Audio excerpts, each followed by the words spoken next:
I'm going to preview the Baylor at Texas State women's soccer game, which is slated to be 7:30 p.m. Central Time on ESPN Plus. And I apologize for looking down because I cannot memorize all this stuff. And obviously there will be live stats as well.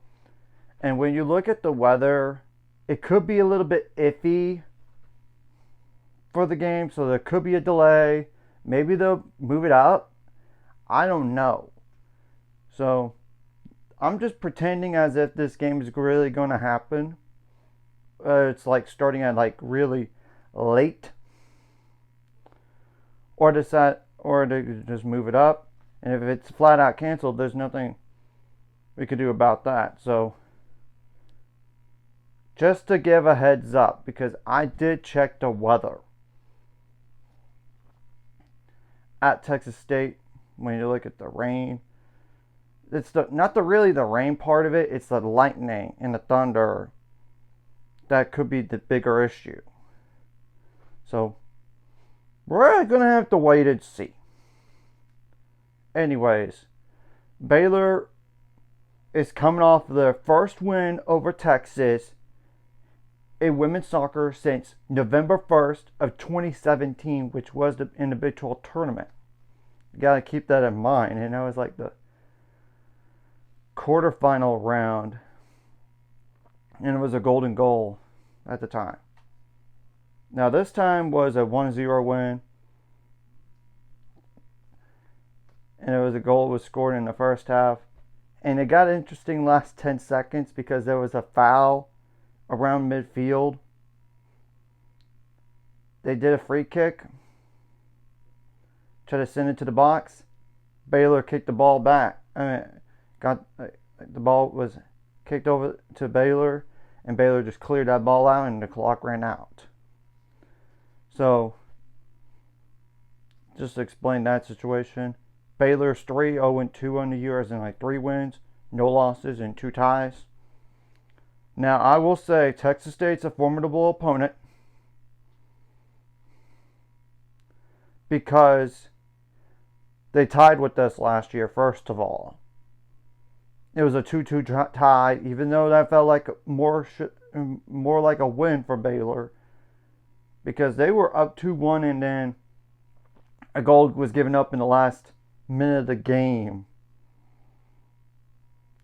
And not only that, Texas State tied with Oklahoma, that was number 19 in the entire country, 1-1 at home. And I will also say Texas State is better than Texas. And it's not even a shadow of a doubt. Texas State's like 1-2, as in like the lone loss was against Arizona State, and it was a 5-1 loss. Though granted, they did play some easier opponents like Our Lady of the Lake, Incarnate Word, and Stena Boston are the wins.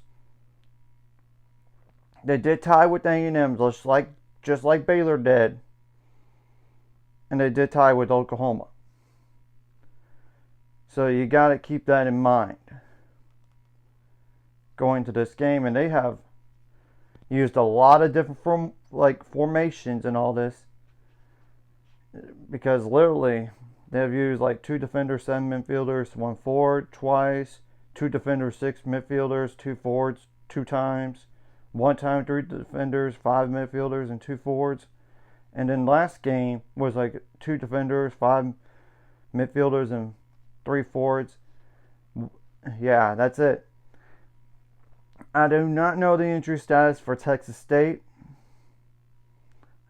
I know for Baylor, Hannah Gustin was concussed 2 games ago against Mississippi State. I just don't know when she's going to return. And concussions, you don't want to rush back from too quickly. And I also know that Kai Hayes did get taken out of the game in the second half of last game, so I don't know the injury status there. Just a quick heads up. Now, what are some players to keep an eye on? And this is in case the game does happen, because the weather could be an issue. Brooklyn Escobar. Y'all could check out in the description below on like the starts and everything like that, just to make things faster. Number 0, 5'5" goalkeeper or goalkeep. That's a freshman, 8 goals allowed and 19 saves. Now, in terms of like goal scorers or even like players with 2 assists, I'm going to just list them off. Then those individual goal scorers that are not like only like 1 assist on the year as well. So the first one is Sadie Guzman, number 5. Number 5, like 5'3" midfielder as a freshman, 2 goals on 9 shots attempted and 1 assist. There's Lila Dupree, number 7, 5'4" forward. That's a freshman, 3 shots attempted and 2 assists. There's Helen Alormenu, Alormenu, number 10, 5'5" midfielder. That's a sophomore, 3 goals and 8 shots attempted and 2 assists. There's Chloe Jones, number 13, 5'4" midfielder. That's a senior, 1 goal and 3 shots attempted and 3 assists. There's Masuri Tsusui, Tsuttsui, and the first name Matsuri. And I know it says technically midfielder on the roster that Texas State has, but I did look up her height and it's like 4'11" or something like that. So number 14, she's a freshman, 1 goal on 3 shots attempted and 3 assists. There's Katrin August Doder, AGUSTSDOTTIR. Number 15/39. I don't know why on one stats it says number 39 or during some games. On the live stats, 39. Other games like 15. I don't know. A 5'9" forward. That's a freshman, 4 goals on 10 shots attempted and 2 assists. There's Constance Agyemang, Agyemang, number 17, 5'1" forward. That's a junior, 4 goals on 12 shots attempted. There's Kaylee Smith, number 22, 5'3" midfielder. That's a junior, 1 goal on 4 shots attempted and 2 assists. And literally the last player is Cindy Bassa, number 24, 5'4" forward. That's a sophomore, 2 shots attempted and 2 assists. Now some other players that didn't have like multiple assists and multiple goals are like Victoria Meza, which I know she has now played in a little bit. When you look at stats, number 4, 5'3" midfielder as a junior, 1 goal and 6 shots attempted and 1 assist. There's Alexis Montgomery, number 3, 5'4" midfielder. That's a freshman, 1 goal on 9 shots attempted and 1 assist. There's Maddie Sumayer, number 9, 5'9" forward. That's a senior, 1 goal and 5 shots attempted.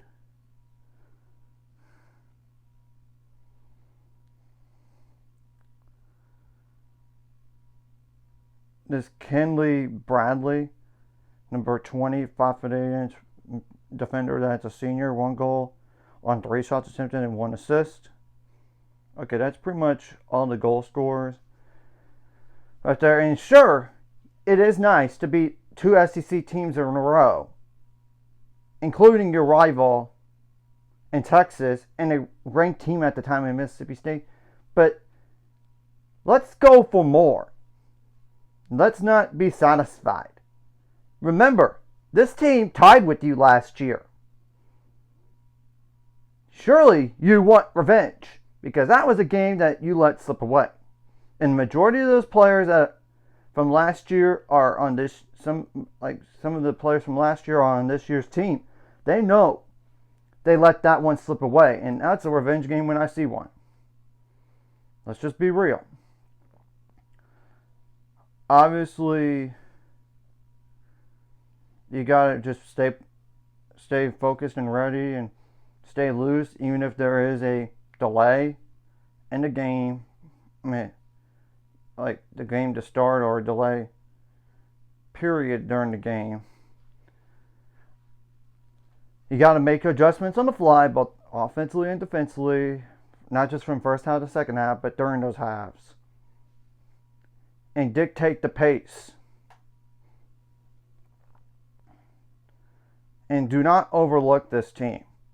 They are better than Texas. I know the schedule is not the best, but it's just telling the truth. I mean, look, Texas lost to Northwestern State. None of the losses the only loss for Texas State is not really a bad loss. And they even tied with the ranked team here from the SEC. I know there's going to be questionable officiating throughout the game, but it is what it is. You got to make plays to win. You got to take away the home crowd from the game as much as possible. And don't have it like a hangover game after beating Texas first time in almost 8 years. Almost 8 years. Don't have a hangover. Be hungry. Be aggressive. Obviously, you do not want to have like a red card or anything like that. I don't know. And you got to keep your cool and don't be intimidated by the opponent either. But still, you got to have the aggressive mindset when you're playing. On defense, obviously shut down the best players for them. Don't give them any easy shots. You got to be good on your set piece defense.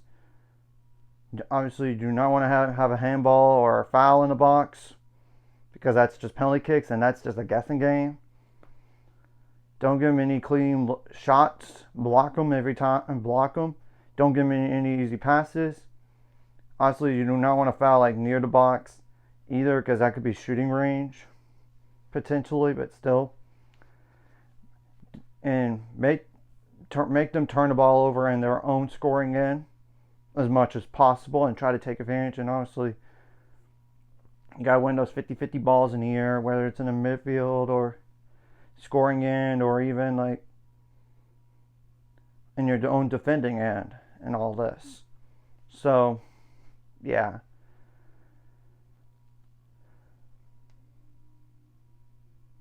Now, on off, it's of course next player up mentality, because what if you're down Hannah Augustine again, like you were last game? What if you're down Kai Hayes for the game?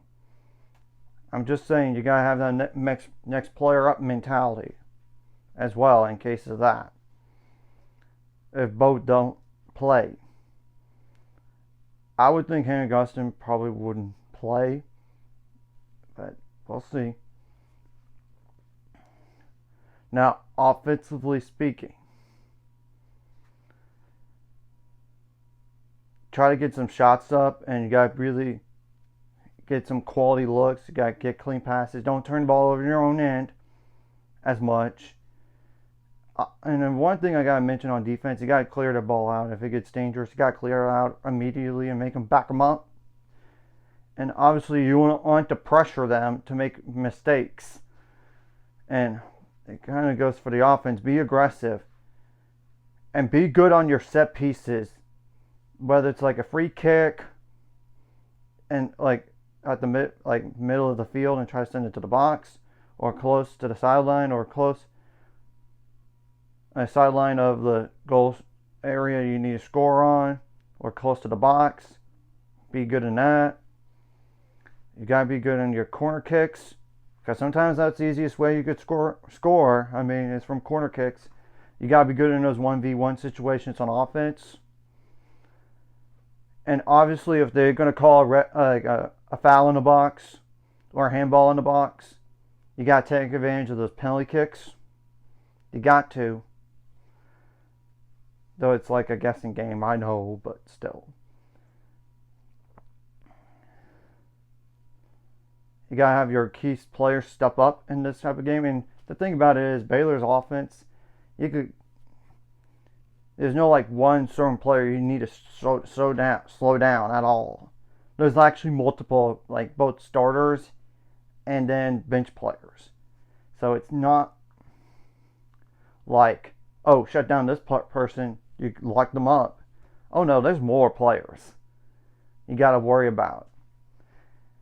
So yeah, I just wanted to go over this game just in case this game really does happen, because the weather could be an issue. If the game doesn't get played, it is what it is. It's just going to be, it'll be unfortunate, but the thing about it is, you can't control the weather, and there's no indoor stadium for a lot of every college out there, I would think, for this sport.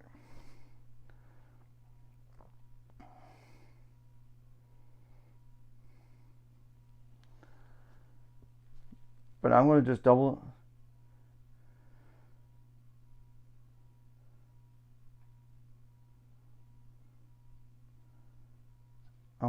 check that right now, because I know Texas State's in San Marcos.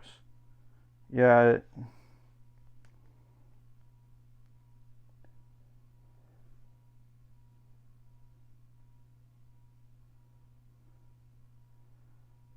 On Sunday, yeah,